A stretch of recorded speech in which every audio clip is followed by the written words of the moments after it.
Bonjour à tous, je vous souhaite la bienvenue pour cette nouvelle vidéo et j'en profite pour remercier les personnes qui me font confiance et qui me soutiennent dans mon travail. Vraiment gratitude. Évoquons aujourd'hui la prochaine nouvelle lune du 4 novembre 2021 qui aura lieu dans le signe du Scorpion à 22h14 heure de Paris. Il est intéressant de noter ici que cette nouvelle lune fait écho à la pleine lune qui avait lieu donc le 26-27 avril dernier, pleine lune qui a laissé en fait une certaine empreinte et qui se ressent lors de cette nouvelle lune de novembre.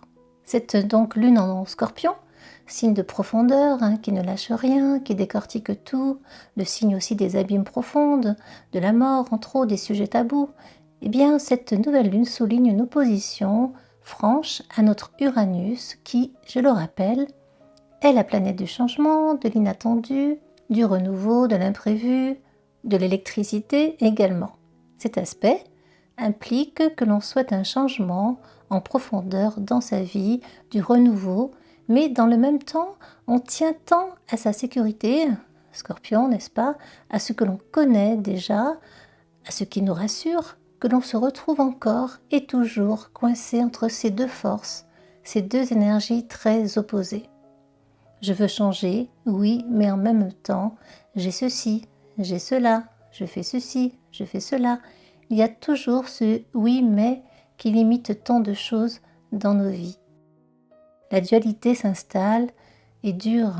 Il s'agit en fait de la toile de fond de cette année 2021 et cette dualité, ce contraste persistera encore quelque temps. Nous sommes ici dans un besoin immense de liberté et en même temps dans la difficulté de lâcher prise sur le passé, sur ce que l'on possède déjà, sur nos habitudes sociétales, sur notre sécurité en fait. Cette nouvelle lune marque également un carré hanté, soit source de tension, de crise entre deux planètes sociales, Jupiter et Saturne. Ce désaccord souligne également cette notion de confrontation à l'autorité quelle qu'elle soit en fait, et toujours cet écartèlement entre expansion, besoin d'évoluer, et restriction qui d'ailleurs entrave de plus en plus notre liberté d'action. Il est bien évident que l'on ne pourra pas tout avoir, et le conseil serait d'oser prendre des risques, d'oser entreprendre, d'oser s'exprimer sur les changements que l'on souhaite initier dans sa vie, sur ce que l'on veut faire évoluer pour soi, puis par extension, pour faire évoluer la société en général. Ces deux planètes étant en mode dit direct, elles sont passées en mode direct, leurs énergies tendent à s'accélérer en fait, et accélérer tout cela de manière assez vive, assez rapide. Vous pourriez d'ailleurs ressentir le besoin d'aller vite, d'avancer vite, rapidement. Oui, mais, là je vais l'utiliser, oui, mais pas trop vite non plus.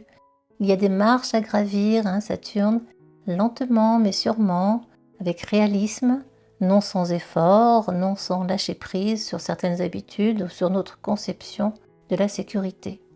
Avec ce trigone aussi en Neptune, il peut y avoir de réelles prises de conscience durant cette nouvelle lune du 4 novembre. En effet, de nouvelles croyances, un développement de votre foi pourrait s'opérer, et ce en profondeur. Cela pourrait induire de nouveaux élans créatifs aussi, de nouvelles inspirations, de nouvelles idées dans votre vie. C'est un aspect très favorable pour une réelle évolution spirituelle ou pour du développement personnel. Bien évidemment, cela implique un travail d'introspection envers soi-même. C'est le moment ici d'être soi ou de le rester, d'avoir de l'audace, d'encourager ses envies profondes pendant cette nouvelle lune, puis de mettre en œuvre ce qui vous tient à cœur, d'autant plus que la prochaine pleine lune correspondra à une éclipse lunaire, soit le 19 novembre, apportant alors des forces énergétiques très puissantes qui pourraient durer pendant 5 à 6 mois, soit ce qui aura été pensé, puis initié durant cette nouvelle lune, aura des conséquences sur la pleine lune et son éclipse prochaine. Qu'avons-nous d'autre dans le ciel? Mars, bien sûr, planète active du dynamisme, de l'entrepreneuriat, de l'action, bien sûr, mais aussi des conflits, de la guerre, des disputes, des désaccords. Mars est toujours conjoint à notre Soleil, même s'il s'en éloigne un petit peu là. Hein. Et il forme ce carré avec Saturne, des aspects toujours très forts, tendus, liés encore une fois à l'autorité et au fait de se sentir restreint dans nos vies, frustrés, limités. Par conséquent, des colères pourraient surgir, mais aussi des débordements. Bref, des émotions vives risquent d'apparaître. Puis forcément, ces tensions, ces puissantes énergies de feu impactent notre planète avec la manifestation d'événements inattendus, de tempêtes éventuelles, de volcans qui explosent. Cela devient presque habituel, n'est-ce pas? Bien, continuons notre petit périple. Le 5 novembre, la Lune sera en conjonction avec Vesta, Vesta qui représente le bien-être auquel on aspire tous, l'harmonie. Vesta sera donc en harmonie avec Pluton et Neptune, mais dissonante à Jupiter. Il nous est conseillé ici d'éviter les excès, de rester modéré dans nos habitudes alimentaires. Voilà, tout abus d'alcool, de substances toxiques sera néfaste, nocif pour votre santé. C'est le moment de faire du tri, de nettoyer, et de nettoyer également votre corps physique, émotionnel, énergétique.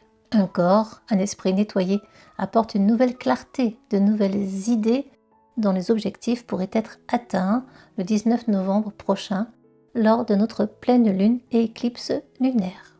Le 8 novembre, la lune atteint Vénus, d'ailleurs en harmonie avec Mercure, lui-même en désaccord avec Saturne, mais surtout Pluton. Un vieil amour, une ancienne relation pourrait faire son apparition et vous pourriez facilement tomber dans vos vieux schémas archaïques si vous n'y prenez pas garde. Prudence, prudence, car il y a là une certaine attirance malgré tout, mais habité d'aspects sombres. Soyez vigilants avec vous-même. S'il s'agit de votre couple actuel, des tensions, des conflits pourraient se manifester, remettant alors sur le tapis de vieilles discussions, certainement pas encore complètement résolues, semble-t-il. La communication et l'échange dans le couple permettront de régler ces conflits passagers ou ces petits désaccords. Le 9 novembre au soir, la Lune arrive sur Pluton, en disharmonie avec Saturne, mais en accord avec Vesta, toujours l'harmonie et le bien-être. Il pourrait être utile ici de changer son point de vue, sa perception des choses, son regard pour trouver l'harmonie pour soi, puis par extension pour les autres. En effet, lorsque l'on prend du recul sur ses croyances, c'est-à-dire ce à quoi l'on croit, sur ses idées, sur ses convictions ou certitudes, il est plus facile de réaliser à quel point ce ne sont que nos croyances à nous, et parfois on peut s'y enfermer. Lorsque l'on permet de sortir de ces étiquettes toutes faites, on permet à l'âme de se libérer davantage, l'objectif étant d'être dans un bien-être constant et dans une belle harmonie de vie. Le 13 novembre, la Lune arrive sur Neptune. Je rappelle, planète de l'intuition, de la spiritualité, des croyances justement, de l'altruisme, des illusions, des illusions. Il est conseillé ici de faire confiance à son intuition, de se laisser guider par son instinct, par son sixième sens, par son sens créatif. Puis, la Lune arrivant sur Chiron, représentant par extension notre santé, dans son ensemble, eh bien, prenez grand soin de vous, mes amis, de votre santé si précieuse. Boostez votre immunité pour passer un bon hiver. Nous terminons avec le passage de la Lune sur Uranus, pouvant engendrer ici des événements météo soudains, violents, imprévisibles, électriques. Et n'oubliez pas que nous sommes constitués de 72% d'eau. Par conséquent, la Lune, représentant l'élément eau, influence les marées, certes, mais aussi notre être profond, nos émotions. Des tensions en nous, de vives émotions, justement, une activité quelque peu électrique risque de se manifester durant ce passage de la Lune sur Uranus. Je ferai une vidéo, bien sûr, sur la prochaine pleine Lune, mais aussi sur l'éclipse lunaire qui aura lieu au même moment. Ce sera très très intéressant, je pense. Merci encore pour votre attention et j'espère que je vous aurai apporté des éléments utiles à votre quotidien. Je vous embrasse bien fort et vous dis à très bientôt. Prenez soin de votre précieuse personne. C'était donc Dominica. Éveille-toi. Au revoir.